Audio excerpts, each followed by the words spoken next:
কোথায় রয়েছে, কি অবস্থা, কি অসুবিধা কিছু আছে?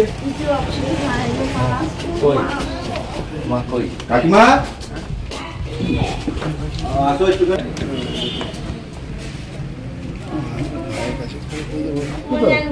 কথা বলছিস তো? বলবি যে আমি আসছিলাম, বলিস না আমি তোদের বাড়ি আসছি। তোদের অসুবিধা টসুবিধা কি হচ্ছে ওখানে, না সব ঠিক আছে?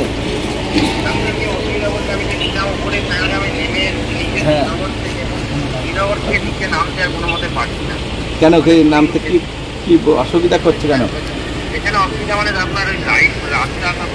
ও দেখা তো আমার আমার নাম্বার তোর মোবাইল কাছে, আমার নাম্বার নিয়ে নে, অসুবিধা হলে আমার ফোন করিস, আমি কলকাতার সঙ্গে যোগাযোগ করে যাতে অসুবিধা না হয় দেখবো। হ্যাঁ, তুই নিয়ে নিস, নাম্বার নিয়ে নে, মোবাইলটা আমাকে ফোন করবে, কারণ ওদের যাতে আমার সামনে কোনো অসুবিধা না হয়, আসতে ব্যবস্থা করে দেবো, বুঝলা?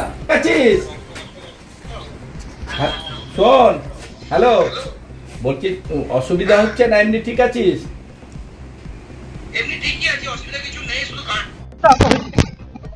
আরে আমাদের এই যে কাশ্মীরে এরকম একটা দুর্ঘটনা ঘটেছে, আমাদের এই 25 নম্বর ওয়ার্ডের আমাদের 3জন ছেলে গেছে, তারা শ্রীনগরে রয়েছে।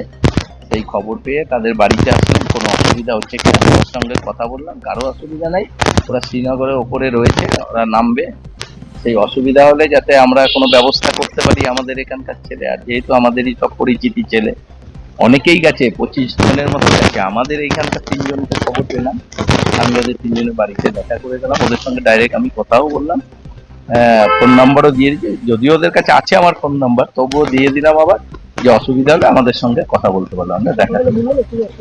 ওরা বলছে ওদের কোনো অসুবিধা নাই, ওরা শ্রীনগরের ওপরে রয়েছে, ওরা নেমে যাবে।